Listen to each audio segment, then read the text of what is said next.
ஆனா இப்போ இவ்வளவு நாள் அந்த அதிமுக பெரிய அளவில் அட்டாக் பண்ணாம அந்த அண்ணாமலை அங்க தேனியில போய் டிடிவி தினகரன் பிரச்சாரம் பண்ணும்போது இந்த அட்டாக்க பண்ணிருக்காரு.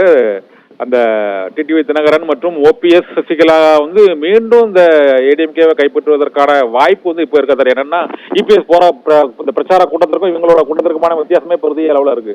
பிரம்மாண்டமா இருக்கு இபிஎஸோட மீட்டிங் கூட்டம், கட்சி நிர்வாகிகள்லாம் மேடைகளில் நிறைந்து காணப்படுவதாக. இவங்க வந்து இப்போ டிடிவி தினகரனும் ஓபிஎஸ் பார்க்கும்போது கொஞ்சம் தனியா ஒரு 10-15 நிர்வாகிகள் அலையிற மாதிரி தான் இருக்கு. அதான் கேட்கறேன். முக்கியமான நிர்வாகிகள் தொண்டர்கள் செல்வாக்கு இப்போ இபிஎஸ் பக்கம் தான் பெரும்பான்மை இருக்க மாதிரி தெரியுது. அதனால இப்போ அது சாத்தியமா அப்படிங்கிறதா என்னோட கேள்வி. ஆக்சுவலா பொதுக்குழு உறுப்பினர்களும் எம்எல்ஏக்களும் வந்து எடப்பாடி பின்னாடி தான் இருக்காங்க. அதுல வந்து எந்த விதமான சந்தேகமும் இல்லை. இப்போ அடிப்படையான விஷயம் வந்து எடப்பாடிக்கு மக்கள் ஆதரவு இருக்கா இல்லையான்றது இந்த தேர்தலில் தெரிஞ்சிடும். கட்சி அவர் கையில போயிருக்குன்றது உண்மை. ஆனா வந்து மக்கள் அவர் பின்னாடி இருக்காங்களான்றது இனிமேதான் தெரிய வரும், எலெக்ஷன்ல தான் தெரிய வரும். ஸோ அதனால இந்த அடிப்படையா பாத்தீங்கன்னா வந்து கட்சியை வந்து மீட்டெடுக்கிறது எடப்பாடி தோல்வி ஆனாதான் அது சத்தியமாகும். எடப்பாடி தோல்வி அடைவாரா, குறைந்தபட்ச ஓட்டு எவ்வளவு வாங்குவாரு, அது இவர் தோல்வி அடைஞ்சா மட்டும் போறாது. இபிஎஸும் ஓபிஎஸும் தினகரனும் வெற்றி பெற்றாலும் அவங்க வெற்றி பெற்றாதான் அதிமுக தொண்டர்கள் அவங்கள நம்புவாங்க. ஆனா மொத்தத்துல வந்து இவங்க எல்லாருமே தோல்வி அடைஞ்சாங்கன்னா கட்சி தொண்டர்கள் மத்தியில வந்து ஒரு மறு சிந்தனை வரும். கட்சி ஒன்றுபட்டு இருக்கணும், எல்லாரும் ஒன்றுபடணும் ஒரு சிந்தனை வரும். அது எல்லாருமே தோட்ட பிறகுதான் அது வரும்னு நினைக்கிறேன் ஆக்சுவலா. ஸோ பார்க்கலாம் இந்த தேர்தலுக்கு அப்புறம் அதிமுகவுடைய எதிர்காலம், ஓபிஎஸ் தினகரனுடைய எதிர்காலம், பழனிசாமியோட எதிர்காலம், அதிமுக எதிர்காலம் எல்லாம் வந்து ஒன்றுபட்டு காட்சியளிக்குது. இந்த தேர்தலோட முடிவு தான் வந்து இந்த திசைகளை எப்படி காட்ட போறதுன்னு நம்ம பார்க்கணும் ஆக்சுவலா.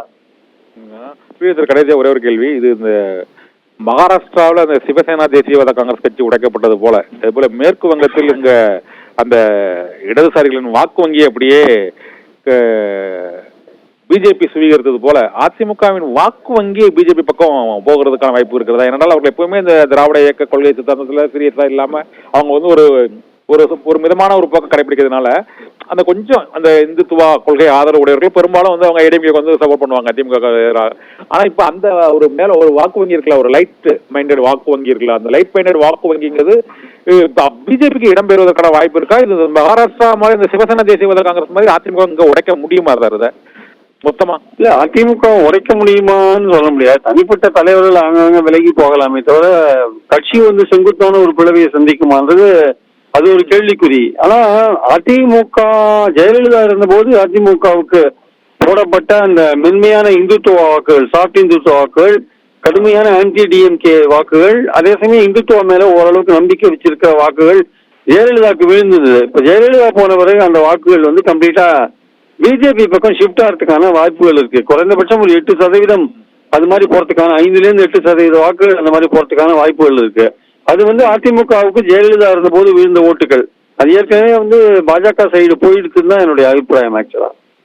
இப்போ பொதுவாக இப்போ வர கருத்து கணிப்புகள் நிறைய இதுல பாரதிய ஜனதா கட்சி வழக்கமா வந்து இந்த 2% ஓட்டு தான் அதிகபட்சமாக வாங்கியிருக்கு, அது 3-4%. ஆனா இப்போ இந்த வரக்கூடிய கருத்து கணிப்பு, அது வட இந்தியாவில் உள்ள பல நிறுவனங்கள் இருக்கக்கூடிய அந்த கருத்து கணிப்பு, தமிழகத்தின் சில நிறுவனங்கள் வந்து அவங்க ஏதோ இந்த 12%, 15% வாக்கு வங்கி 10% தாண்டும் அப்படிங்கிற மாதிரியான ஒரு பிம்பம் உருவாக்கப்படுது. ஆனா இவர் பிரசாத் கிஷோர் கூட சொல்லும் போது இங்க தென்னிந்திய மாநிலங்கள்ல தான் வாக்கு வங்கி அதிகரிக்கும், அதிக சீர்கள் கிடைக்கும்னு சொல்றாங்க. அது உண்மையில சாத்தியம் இருக்கா சார்? அது இல்லாட்டி பாஜக வந்து தன்னுடைய ஓட் பர்சன்டேஜ் இன்க்ரீஸ் பண்றதுக்கான வாய்ப்புகள் இருக்கு. ஆனா வெற்றி பெறதுக்கான வாய்ப்புகள்லாம் கிடையாது.